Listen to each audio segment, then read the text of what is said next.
오늘 보실 하나님 말씀은 출애굽기 13장 17절에서 20절의 말씀을 보겠습니다. 출애굽기 13장 17절에서 20절입니다. 22절입니다.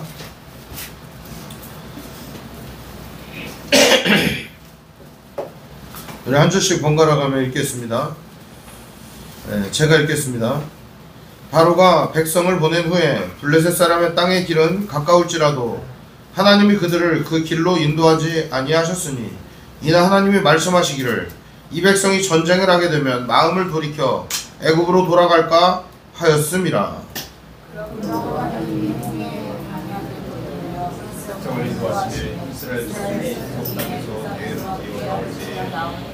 모세가 요셉의 유고를 가졌으니 이는 요셉이 이스라엘 자손으로 단단히 맹세하게 하여 이르기를 하나님이 반드시 너희를 찾아오시리니 너희는 내 유고를 여기서 가지고 나가라 하였음이더라.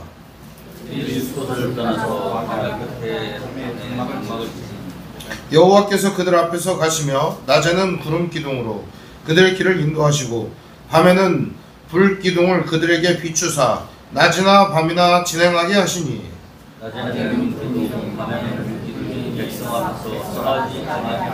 아멘. 오늘 말씀의 제목은 그러므로 하나님이 라는 제목으로 말씀의 은혜를 나누겠습니다. 지난주에 보라 세미나가 있었습니다.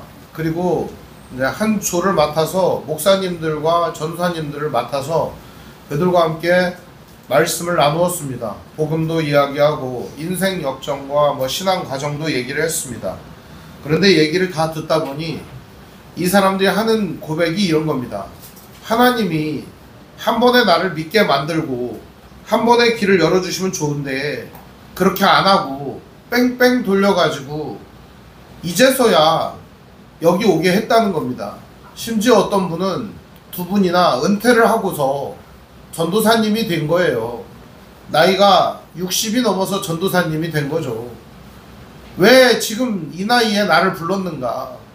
하나님께서 왜 이렇게 나를 뺑뺑 돌리고 지금에 와서 나를 불러주셨는가 이해할 수가 없다. 그런 얘기를 나누었습니다.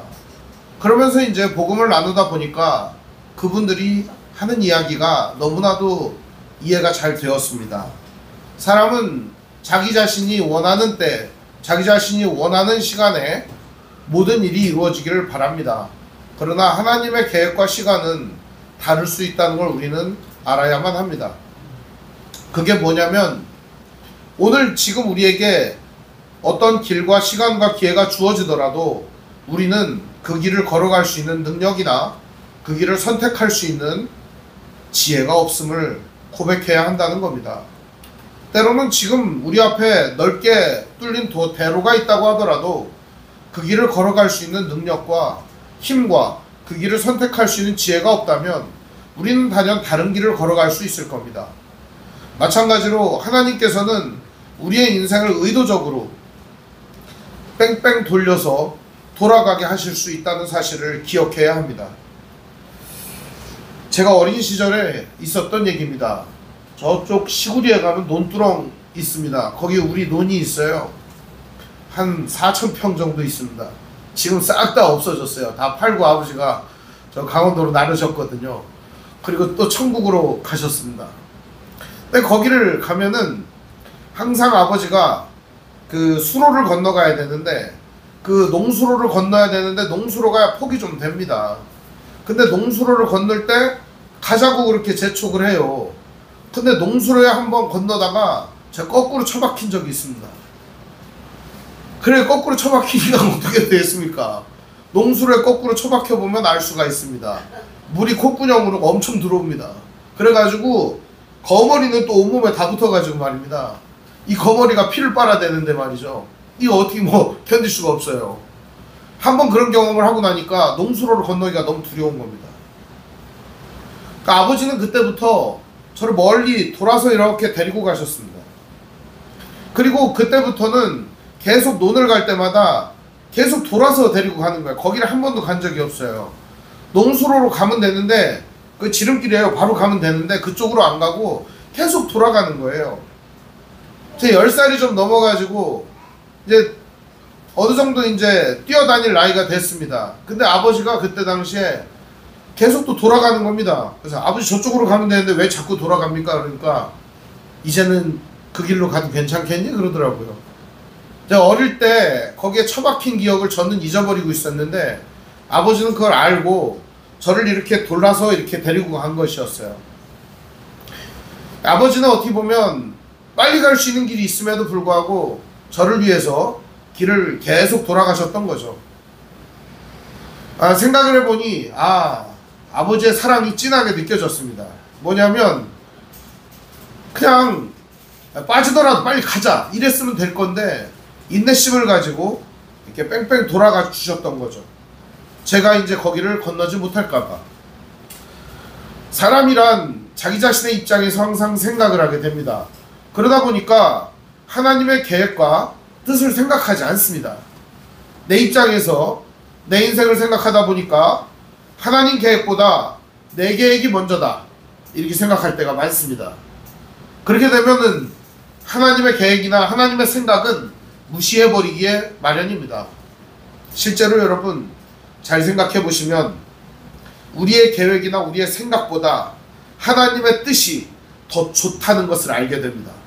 그것이 바르고 옳은 길이라는 사실을 알게 됩니다. 그러면 오늘 우리가 해야 되는 일은 뭘까요? 믿고 따르고 순종하는 것이 답일 겁니다. 그러나 하나님은 우리의 연약함을 아십니다.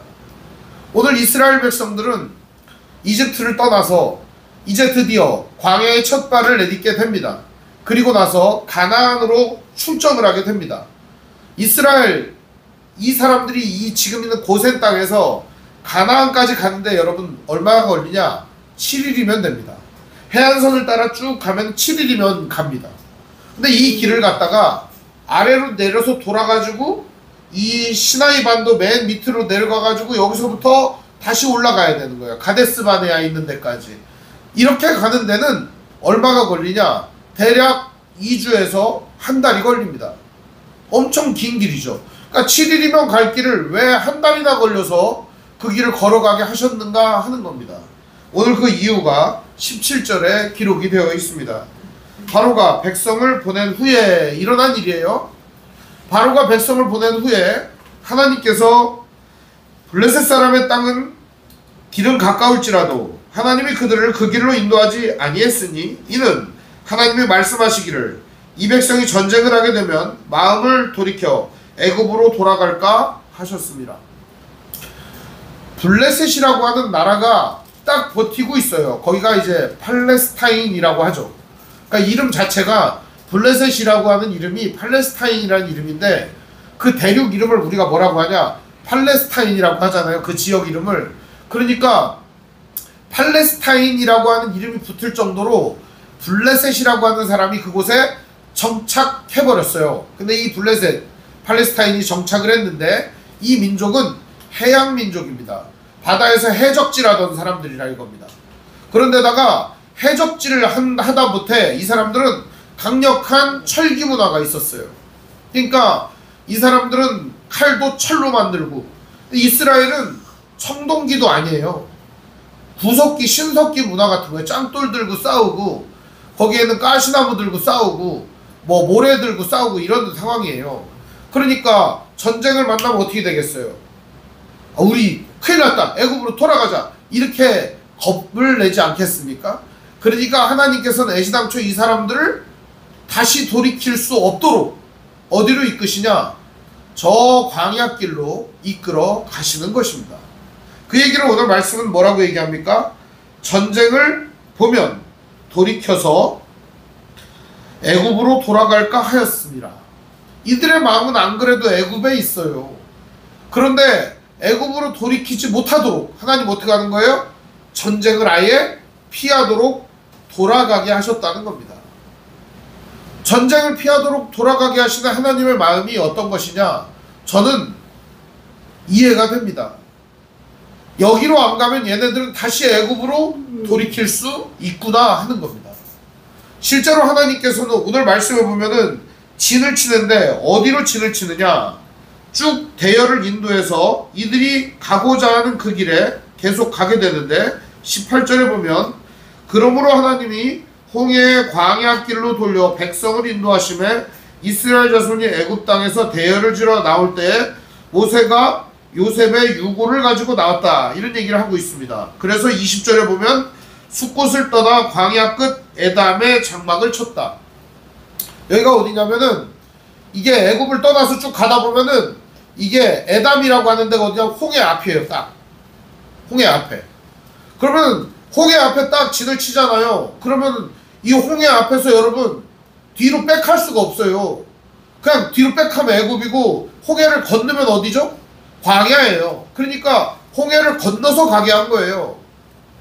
왜냐하면 홍해는 건너서 다시 뒤로 백할 수가 없으니까. 하나님께서는 아예 이스라엘 백성들이 돌이킬 수 없도록 홍해를 건너게 만드시려고 했던 겁니다.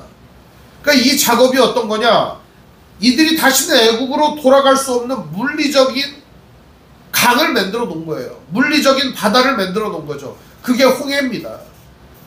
오늘 하나님께서는 우리가 하나님께로 돌이킨 이후에 다시금 물리적으로 세상으로 돌아갈 수 없도록 물리적으로 우리들을 붙들어주고 계시는 겁니다. 어쩌면 우리가 인생을 돌아 뺑뺑 도는 이유일 수도 있습니다. 어떻게 보면 이 길로 가면 좋은 길인데 왜 나는 이 길을 선택하지 못하고 하나님의 선한 뜻대로 살지 못했는가? 먼저 그 길을 제시했다면 하나님의 뜻대로 하지 않을 가능성이 많기 때문입니다. 다시금 어디로 돌이킬까요? 애굽으로 돌아갈 가능성이 농후하기 때문에 하나님께서는 이 길을 걸어가지 못하게 하셨다는 겁니다. 7일 길이면 갈 길을 뺑뺑 돌아 가게 하셨다는 거죠. 그것도 홍해를 건너서 가게 하셨다는 거죠. 이 얘기는 홍해를 건넌 이야기를 더불어서 출애굽 사건 이야기와 함께 나누어 보려고 합니다. 중요한 지점은 바로 이겁니다. 하나님께서는 왜 우리의 인생을 우리의 뜻대로 우리가 원하는 대로 하지 않으시는가? 여기에 있습니다. 우리는 지혜도 부족하고 앞날을 볼 수도 없고 우리 인생을 이해하지도 세상을 이해하지도 못합니다. 어리석은 우리의 머리와 우리의 의지에 인생을 맡겨주시는 것이 아니라 하나님은 오늘 우리의 인생을 이끌고 하나님께서 주도적으로 우리의 삶을 붙들어주고 계시기에 오늘도 우리는 인생을 살아갈 수가 있는 겁니다. 하나님의 은혜라고 하죠. 이것을 하나님의 은혜가 아니라면 오늘 우리들은 헤매일 수밖에 없고 바른 길을 찾을 수 없고 제대로 된 길로 나아갈 수 없을 겁니다. 비록 돌더라도 하나님은 우리의 손을 붙잡고 이끌어서 원래의 자리로 가게 하시는 것입니다. 그래서 이 18절에 보면 그러므로 하나님이 이렇게 나오잖아요. 그러므로 하나님이. 이게 바로 오늘 말씀의 제목이에요. 그러므로 하나님이. 오늘 우리의 인생은 왜 이렇게 되나? 나는 왜 이렇게 뺑뺑 도나? 나는 왜 이 길을 못 찾나? 그러므로 하나님이 홍해의 광야길로 돌려 백성을 인도하셨다. 우리를 그래서 돌려서 인도하셨다는 겁니다. 어리석은 우리를 위해서 친절하게. 어리석은 우리가 잘못된 길로 돌아가지 않도록 하나님이 우리를 이끌어 주셨다는 겁니다. 여기에 감동이 있는 겁니다. 우리가 하나님 말씀을 읽을 때 큰 감동은 어디서 일어나는 줄 압니까? 아, 내 의지와 내 의도대로 되었다 이래도 감동이 되지만 내 의지와 내 의도대로 되지 않았는데 그것이 진정으로 하나님이 원하시는 길이고 그게 진짜 좋은 길이었더라 할 때 더 큰 감동이 일어나는 거예요. 믿음은 여기서부터 출발하는 거거든요. 내 뜻과 내 생각을 버리고 하나님의 뜻을 따르는 데부터 출발하는 것입니다. 이들은 대열을 지어 나오는데 애굽 땅에서 대열을 지어 나옵니다. 하나님이 인도하시는 그 길을 따라 나가는 것이죠. 그런데 독특한 구절이 19절에 있습니다. 모세가 요셉의 유고를 가졌으니 이는 요셉이 이스라엘 자손으로 단단히 맹세하게 하여 이르기를 하나님이 반드시 너희를 찾아오시리니 너희는 내 유고를 여기서 가지고 나가라 하였습니다. 여기 보면은 유고를 가지고 나간다라고 하는 대목이 나오는데 이 대목이 어디에 쓰여 있냐면 창세기 50장 25절 말씀에 보면 기록이 되어 있습니다. 조금만 넘기면 있어요. 창세기 50장 25절에 보면 요셉이 또 이스라엘 자손에게 맹세시켜 이르기를 하나님이 반드시 당신들을 돌보시리니 당신들은 여기서 내 해골을 메고 올라가겠다 하라 하였더라. 여기서 보면은 요셉이 이스라엘 자손에게 강력하게 맹세를 시킵니다. 고센 땅 여기가 너희들 집이 아니다. 너희들이 집은 가나안으로 돌아가야 한다. 당위성이죠. 맹세를 시키는 겁니다. 여기 너희 집 아니고 여기 너희 땅 아니고 너희들 반드시 가나안으로 돌아가야 한다 라고 맹세를 시키는 거예요. 그런 다음 뭐라고 얘기하냐? 너희들은 지금 못 가. 이렇게 얘기를 합니다. 너희들은 지금 못 가. 그 이유가 뭐죠? 요셉은 여기 알았던 겁니다. 여기가 너무 좋고 여기가 너무 살기 좋고 자기 인생을 펼치기에 너무 좋은 땅이니까 여기서 계속 눌러 살게 될 거라는 거죠. 몇 년 동안? 400년 동안 눌러 살게 될 거라는 거죠. 그래서 뭐라고 그래요? 내 해골을 메고 올라가라 이렇게 얘기해요. 해골을 메고. 왜냐? 해골은 여러분 어떻게 되죠? 묻으면 바로 해골 되나요? 그런 거 못 보셨잖아요. 그죠? 묻은 다음에 얼마나 있어야 해골이 됩니까? 그죠? 몇백 년 지나야 해골 됩니다. 뭐 100년 지나도 해골 되는 경우도 있는데 거의 오래 있어야 이 해골이 됩니다. 그러니까 요셉이 내 해골을 메고 올라갈 거다 이렇게 얘기한 거는 몇백 년이 지나서 올라갈 거를 예언을 한 겁니다. 결과적으로 요셉은 뭐라고 예언을 하냐? 하나님이 너희들을 찾아오신다라고 말씀해주고 있죠. 오늘 말씀에도 이야기를 합니다. 뭐라고 얘기하죠? 하나님이 반드시 너희를 찾아오시리니 하나님이 우리를 이끌어주시고 인도하신다라고 하는 얘기를 요셉은 유언으로 남겼습니다. 그러니까 이스라엘 백성들이 이 유언의 말씀을 듣고 그들을 데리고 어디로 가는 거예요? 가나안으로 가려고 하나님이 찾아오셨다는 거죠. 모세를 세우시고 출애굽의 모든 역사를 일으키신 이 하나님이 오늘 선한 역사를 이루고 있는 장면을 우리가 보게 되는 겁니다. 모세가 이제 요셉의 유고를 가졌다. 이거 무슨 뜻이죠? 이제 드디어 요셉이 말했던 예언이 성취되었다라고 하는 걸 보여주는 거죠. 그러면서 유고를 여기서 갖고 나가라 하였던 그 요셉의 이야기가 그대로 이루어지게 됩니다. 그리고 그들이 숫곳을 떠나 광야 끝 에담의 장막을 칩니다. 여기가 이제 광야 끝 에담 바위 틈이라고 하는데 여기가 어디냐? 홍해 앞이에요. 막다른 길이에요. 막다른 길에다가 진을 치게 되는 겁니다. 앞에는 홍해가 있고 뒤에는 애굽이 있어요. 막다른 길에 진을 쳤어요. 그러면 이 홍해를 건너서 가야 되는데 대책 없이 여기까지 데리고 온 거죠. 막다른 길에 진을 친 거예요. 저는 이 장면이 하나님의 극적 놀라운 효과를 이루시는 아주 클라이막스라고 생각이 듭니다. 여러분은 어떻습니까? 우리 인생이 막다른 길에 다다랐다고 생각하고 끝났다고 생각을 하고 막장이라고 생각한 적이 없습니까? 저는 어릴 때부터 그런 적이 너무 많았습니다. 한두 번이 아니었습니다. 매번 어떤 일을 겪을 때마다 아, 내 인생은 여기서 끝나는구나 이런 생각을 많이 했습니다. 근데 그럴 때마다 하나님을 보게 되었습니다. 우연한 기회에. 제가 신앙이 좋고 믿음이 좋아서 그랬던 게 아니에요. 하나님을 보게 되었어요. 그럴 때마다 하나님은 성경에 하나님께서 어떤 방식으로 일하셨는지를 보게 해주셨습니다. 오늘도 하나님께서 어떤 방식으로 일하시는지를 우리에게 보여주시는 것입니다. 다른 사람이 볼 때는 막장이고 다른 사람들이 볼 때는 거기는 길이 없다고 말하고 이제는 너희 인생은 끝났다고 말합니다. 그게 세상이 보는 시선입니다. 세상은 우리에게 그렇게 말할 수 있습니다. 신앙 좋다고 하고 믿음 좋다고 하고 믿음대로 산다고 하고 하나님 뜻대로 한다고 하더니 결과적으로 인생이 다다른 데가 어디냐? 막장이다. 바위. 거기서 뭘 할 거냐? 너희들 앞에 가로막고 있는 홍해. 그 앞에서 뭐 할 거냐? 이 장애물이 있는데 도대체 어떻게 이겨낼 수 있겠느냐? 오늘 우리에게 말하고 있는 겁니다. 그럼 여러분은 무엇으로 대꾸하시겠습니까? 저는 이럴 때 딱 할 말이 한마디입니다. 네 말이 맞다라고. 네 말이 맞다. 네 말이 맞다.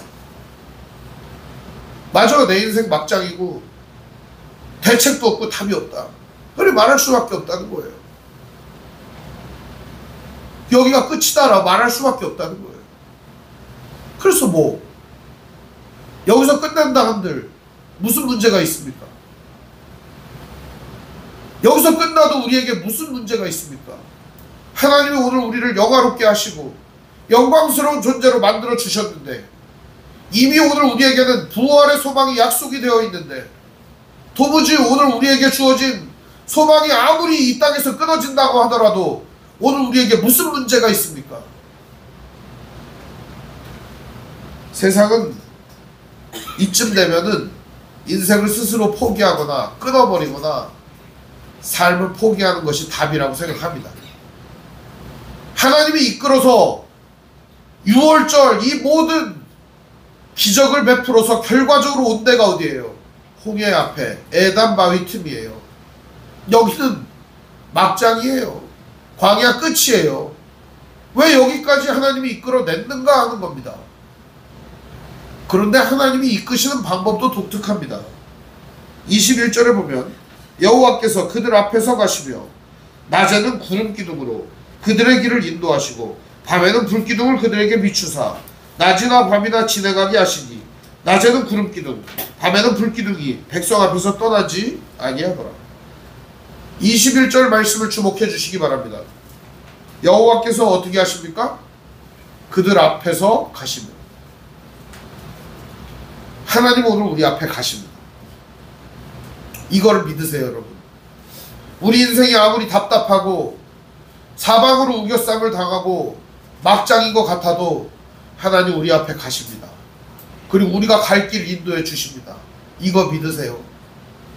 이걸 믿으면 오늘 우리의 믿음이 온전해질 수 있습니다.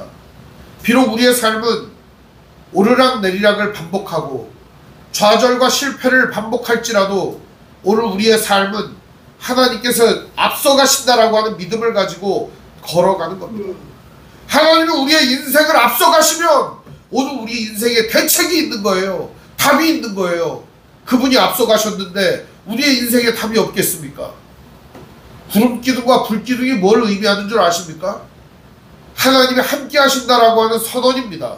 이 말씀이 여기에만 있는 건 아니에요. 구름기둥과 불기둥에 대해서 자세히 나오는 말씀이 있어요. 다 같이 한번 찾아볼까요? 민수기 9장 15절입니다. 민수기 9장 15절.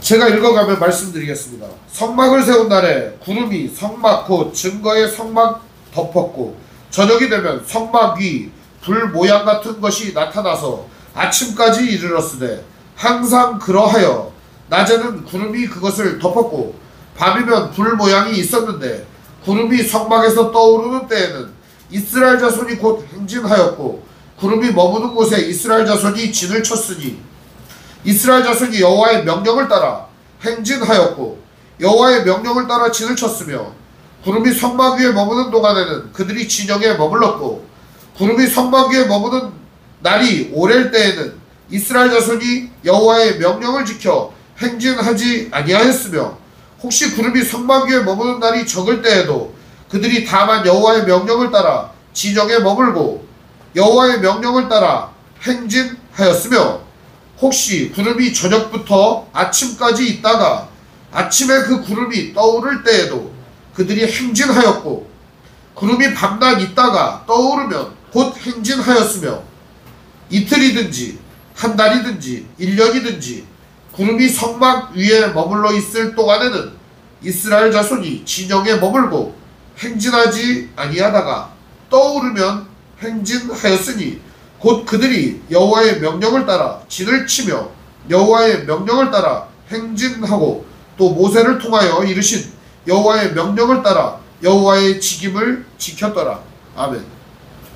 오늘 이 민수기 9장 15절부터 23절까지의 이야기, 구름기둥과 불기둥의 이야기를 보면 여러분 무엇이 느껴집니까?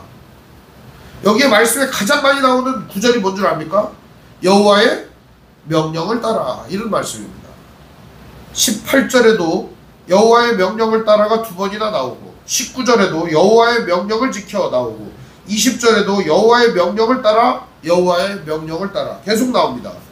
그리고 23절에도 나옵니다. 여호와의 명령을 따라 진을 치며 여호와의 명령을 따라 행진하고 여호와의 명령을 따라 여호와의 직임을 지켰더라. 오늘 우리에게 있어서 중요한 지점이 어디에 있느냐? 바로 이 여호와의 명령을 따라 사는 겁니다. 이것을 한마디로 순종이라고 말합니다. 세상 사람들은 하나님의 말씀에 순종할 수도 없고 순종하지도 못합니다.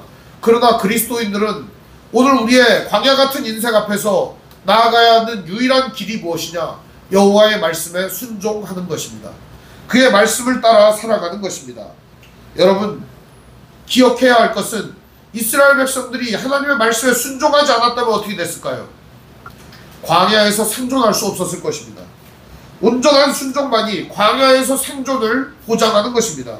온전한 순종만이 하나님의 인도를 받을 수 있습니다. 하나님의 인도를 받지 못한다면 광야에선 그냥 죽음입니다. 오늘 우리의 인생도 마찬가지입니다. 하나님께서 우리를 인도하시는 그 말씀을 따라 순종하지 않으면 오늘 우리들은 이 광야 같은 세상에서 죽임을 당할 수밖에 없고 생존할 수 없다는 것이 오늘 성경이 우리에게 가르쳐주는 바입니다. 오늘 우리가 이 땅에서 살아갈 수 있는 유일한 소망은 무엇일까요? 하나님 말씀을 따르는 것뿐입니다. 거기에 길이 있고 거기에 답이 있고 거기에 우리 인생의 해답이 있는 것입니다. 대부분의 사람들은 그게 해답이 아니라고 말합니다. 그러나 여러분, 믿지 마십시오. 거짓말입니다. 하나님의 말씀 앞에 답이 있고 하나님의 말씀을 순종하는 데에만 답이 있습니다. 다른 데에는 정답이 없습니다. 이것을 믿는 것이 성도입니다. 이것을 따르는 것이 성도입니다. 오늘 하나님이 왜 우리들을 이렇게 뺑뺑 돌리시는가? 정답이 있고 지름길이 있는데 왜 우리를 그 길로 이끌지 않는가? 우리는 한번 자문자답해봐야 합니다. 답답하고 괴롭고 고통스러운 마음이 있을 겁니다. 그때 우리는 무엇을 추구하고 무엇을 위해서 살고 어떻게 살아야 될지를 고민하게 됩니다. 그때 여러분, 하나님을 바라보시기를 바랍니다. 그 하나님께서 우리를 돌리는 이유를 알게 될 겁니다. 그때 하나님이 우리를 왜 그리로 가게 하셨는지를 알게 될 겁니다. 어릴 때 아버지가 제게 하셨던 이야기가 지금 떠오릅니다. 아니, 이렇게 가까이 가면 되는데, 저기로 가면 되는데 왜 이렇게 맨날 돌아갑니까? 제가 물어보니까 아버지가 하는 말이, 네가 저리 가면 힘들어해서 일리 가는 거야. 오늘 하나님은 우리에게 주시는 말씀인 것 같아요. 네가 빨리 가면 힘들 것 같아서 그런 거야. 네가 지름길로 가면 괴로울 것 같아서 그런 거야. 내가 너를 데리고서 힘들게 가면은 네가 포기할까 봐 그런 거야.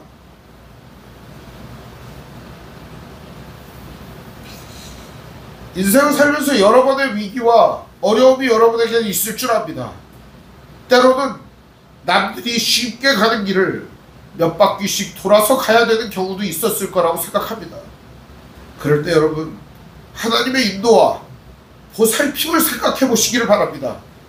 그 하나님은 오늘 우리의 인생의 위기에, 우리 인생의 답답한 순간에 함께하여 주셔서 우리가 그 위기와 어려움과 인생의 답답함을 이겨낼 수 있도록 인도하여 주시는 분이시기 때문입니다.